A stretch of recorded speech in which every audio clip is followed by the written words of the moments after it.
Okay, ready? Now I'm going to do magic shooting spit through your ears, okay? Okay. Okay, ready? Now you grab this side, the other side. Ready? When you pull, I go, ready?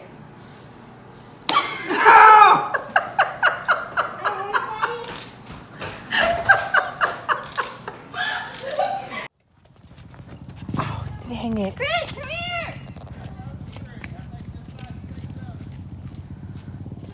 Act like you're giving me a hug. Turn around. You grab my hand. You really grab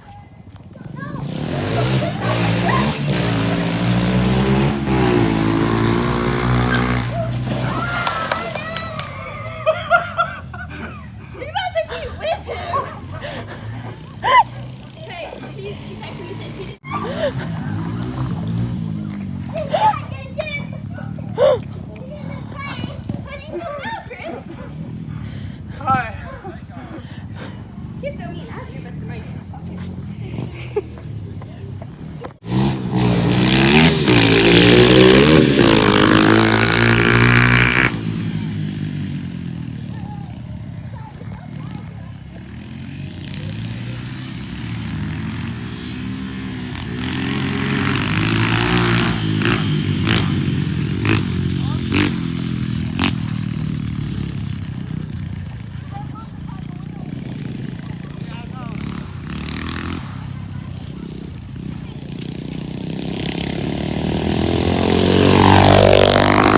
Hey, what's going on YouTube? I'm here today with Taylor, Hey guys. and we are going to be explaining things that guys do or say that doesn't make any sense to girls.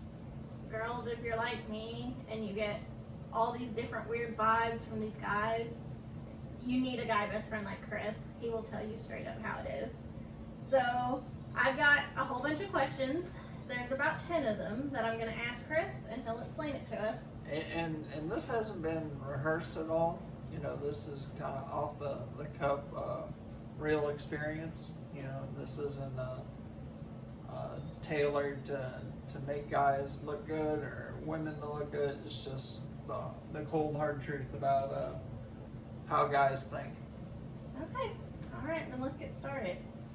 So tell me one thing, Chris. Why do guys always say dude or man after every single sentence, it seems like?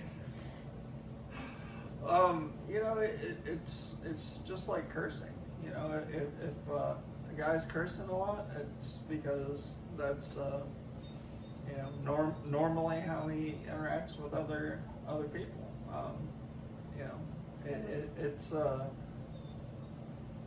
it's more extreme the younger you are, I think.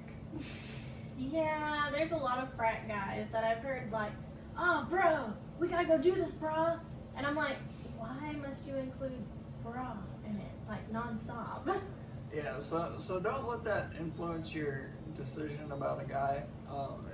If he's currently in that stage of his life, then rest assured, you know, it does get better. And you know, the longer you're in the relationship with him, the less likely he will be to continue that. But what if he calls you bra? What if it's like, come on, bra, let's go to the bedroom? Do you go for it? No, you do not go for it. There's a reality check. You can get away with that, you know, during a date, but not at the end of a date. Okay. Second question. Why do guys always refuse to express their feelings? Like, you know, you've seen me cry, you've seen me angry. I'm a pretty emotional person. Chris has seen me cry like a big old baby driving home while on, like, what is it, Snapchat FaceTime or something like that.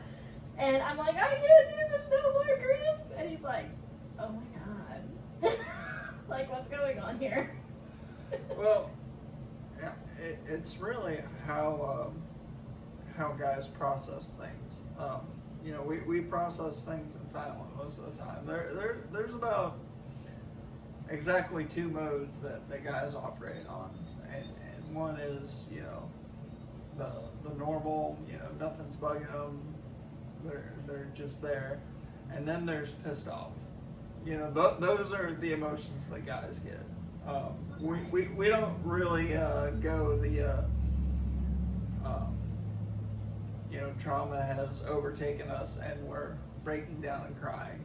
It's very rare to see a guy in that kind of state. But it does happen, just not nearly at the frequency that it does with females.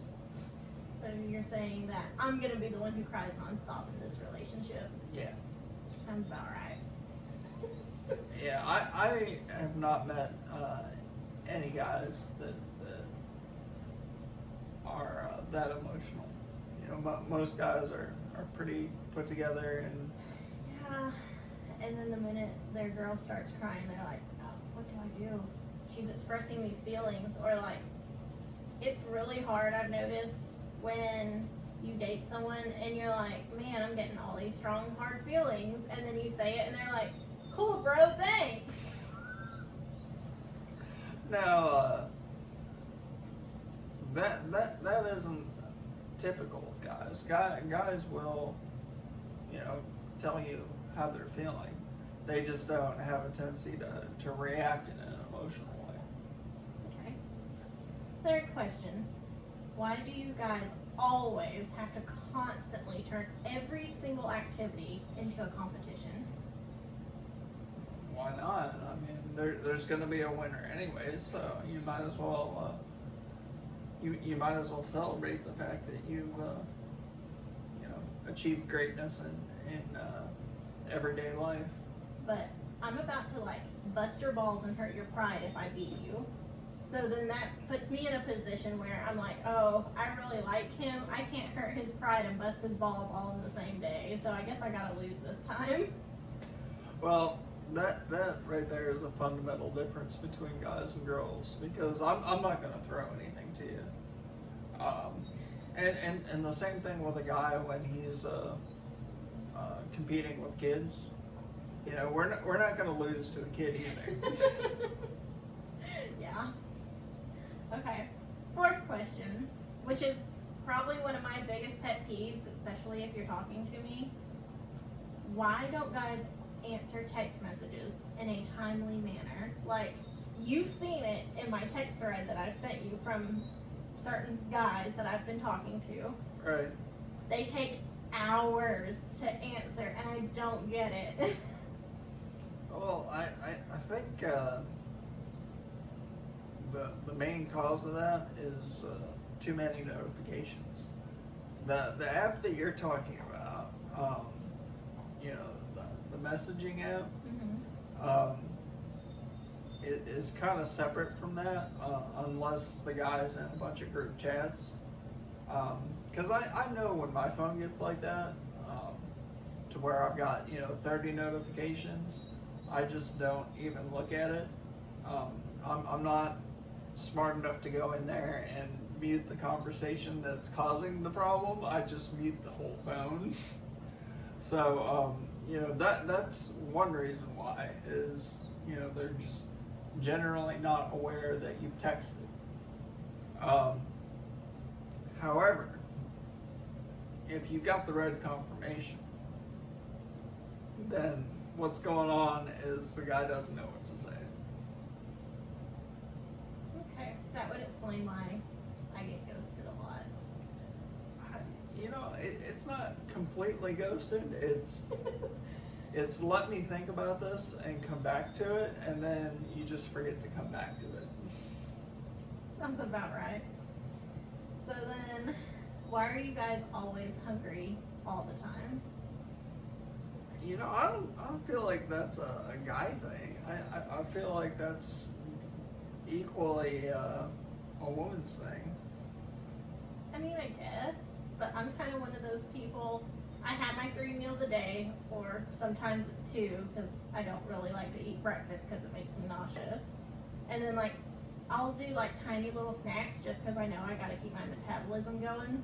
But, like, I'm not freakishly hungry, like, all the time where I have to go get my McDonald's breakfast, I need my lunch, and then I need my dinner, but then I also need, like, Andy's frozen custard, like, twice a day. Like, it seems like some guys do. Well, I personally, if I eat a lunch, like a decent lunch, there's a good possibility I'm going to skip dinner. Yeah, I do that too. And if I skip lunch, then I'm going to be really hungry at dinner time. Yeah, we've all been there before. and I'm with you with the breakfast. Breakfast is, I like going to Waffle House or like Bob Evans or an IHOP. Like, I love those breakfasts. Mm-hmm. But if we're not talking about that, we're talking about, I've got a Pop-Tart to eat, Yeah. I might just skip it because Pop-Tarts aren't that great. Yeah, I'm kind of like that too, but I've noticed the older I get, if I'm not up for at least an hour, and if I haven't brushed my teeth yet, I can't do breakfast. Like, it's gonna make me feel nauseous. So if you're one of those guys who are like, honey, I made you breakfast, let's eat it in bed, I'm gonna be like, not happening. See, I would totally go for that. I'm not. Breakfast in bed served by somebody else? Hell yeah. I need to go brush my teeth, I need to get myself together, and I need to be up for at least an hour, because otherwise, I'm not gonna be hungry. I'm weird. Well, a lot of the time when I suggest to like a girl that we get something to eat, it's not because I'm hungry. It's just, it's an easy way to guarantee yourself that you're going to be around that person, because going to an actual sit-down restaurant, I'm not talking about like going through the drive-thru and grabbing something, but like an actual restaurant, you know that you're going to have that person's attention for at least an hour. And it's good quality time, because I don't know about you, but I actually enjoy the good hour lunch dates that we do. While we're both at work, we always find time to go see each other, whether it be Thai curry or something. And we just have like an hour where we just talk and just catch up. It's nice. Yeah, which is a lot easier to do in person than it is over Snapchat. It is for sure. Because I can tell him things in a restaurant and be like, Chris, you can't say a thing. And I don't have to worry about him screenshotting it and sending it to that person. Like I would ever do that. You wouldn't, but still. Any other guy probably would. You got some good trust going on with me, so it's all good. So, why do you guys hate shopping? I love shopping.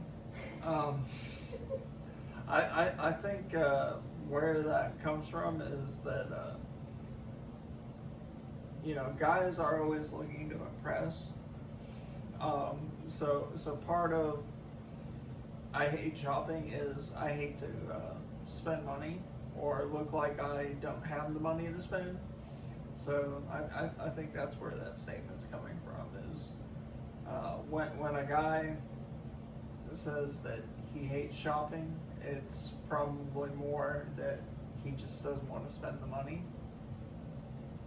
So, what if I'm standing in the middle of Dillard's and I'm checking out the Louis Vuitton section and I'm Okay. taking an hour and I hear my guy start going, are we done yet?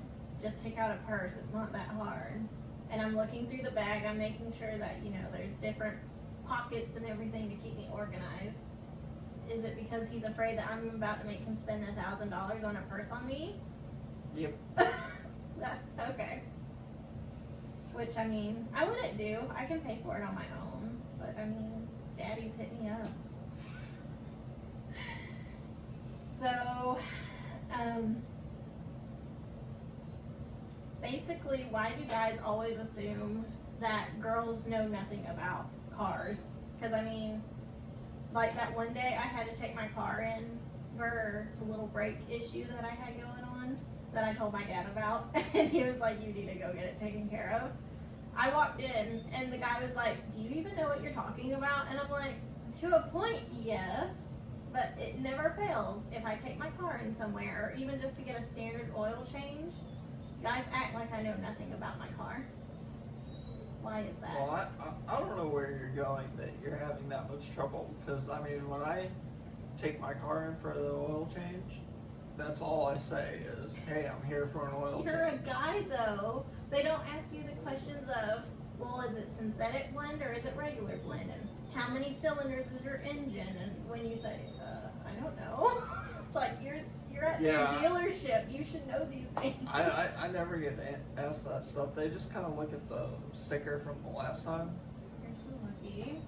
I think they just like making me feel stupid because they'll ask me things like, well, is it a synthetic blend? And your car has sport mode, so it needs this, this, and this. And I'm like, I'm serious right now? I just want my oil changed. Yeah, I think you need to go to a different spot.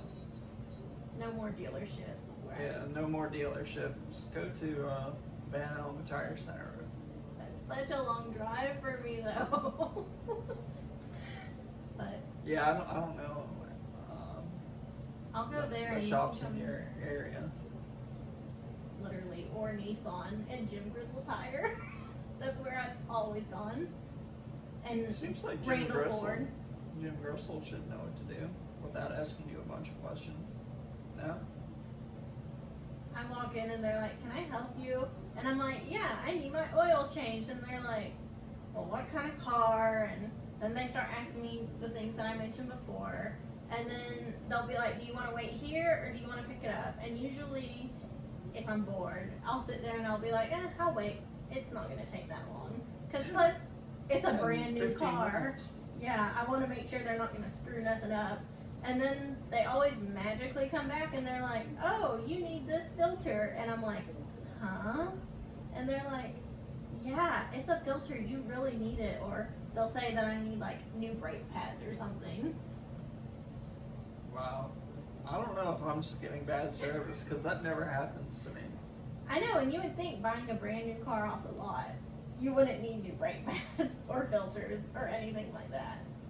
So I think it's a mind game that they play with women. I'm going to have to go with you the next time. Please do. And just observe this. Please do. Just like stand back a little bit. Because I mean, I've noticed if I take my dad with me, no problem. They're like, yes, ma'am, we'll get it done. 15 minutes, I'm in and out, good to go. But if it's like me by myself, I'm usually there an hour. That's crazy. And they always find something. And I'm like, my car is brand new. There's no way. So, here's a good one for you. Okay. Why do you guys always describe their ex-girlfriends as crazy? Are we really that bad? Yep. Otherwise, it wouldn't be an ex-girlfriend. So why are y'all obsessed with sports? You know, I don't think it's obsessive. You know, there's fantasy football. You know, there's bracketing for basketball. You know, when you're watching baseball, it's good to know the stats because what? Typical guy over here. I love every sports. It's my everything. I need to know stats. Well, I mean, honestly, I could go my whole day and you'll be like, the football game's on, and I'm like, who cares? I'm going out shopping. And you'll be sitting there watching the game on your phone. And I'm like, can you put that down? Like, there's no need for it. Is there? Does it make you feel manly? It's not about feeling manly. It's just you know, it's a captivating experience. You know, there's so many different levels involved in a sports program. Like even if you're watching boxing, you know, which is That's a sport. boxing is definitely a sport. Okay. You've got a win-loss record. You've got different divisions. You know, there's a lot to it, and there's people that transition into boxing from other sports. So there's, you know, the history of the fighter. Mm-hmm. You know, they're not all just you know, growing up in the boxing ring. You know, some of them come over from you know, football or baseball or, you know, I just feel like sports is just like an untapped resource for, once you get into it and you start looking at it, there's always more to find out. Okay, that makes sense. That would explain why every guy's obsessed with it. Okay, so the very last question. It's one that I often wonder a lot. Okay. Why do guys refuse to order girly drinks at the bar? I've never understood it. Like, White Claw girl all the way. Right. That or margaritas or those fruity mixed drinks that you can get at like any bar. They're great. Why won't guys do it? Just because,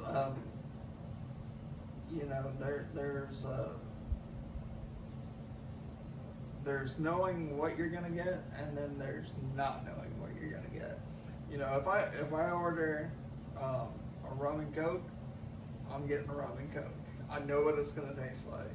If I order a 7 and 7, I know what my 7 and 7 is gonna taste like. Now, if I order Captain Mustang's Rainbow Pony drink, The fish bowl. it might be good, it might suck. It's an unknown, so go with what you know. Is it because drinks are expensive too, and you want to order something that you know you're gonna like? That way, in case you get something that's like Captain America's Cherry Bomb or something, you're like, oh my god, this sucks, and I wasted $11 on it. I don't think cost really plays into it. The only time that cost really plays into a guy is when he's drinking scotch. If you're ordering a 30-year Macallan, it's going to cost you $30. Yeah. But you also know you're going to love it. So I guess that's kind of like the whole wine thing too. yeah. All right. Well, that's all my questions. Well, we hope you learned something, and as always, like, subscribe, and tell all your friends. Peace, y'all. Christopher, I'm totally going to subscribe to your YouTube channel. So please keep it up and you'll be the next Jake Paul.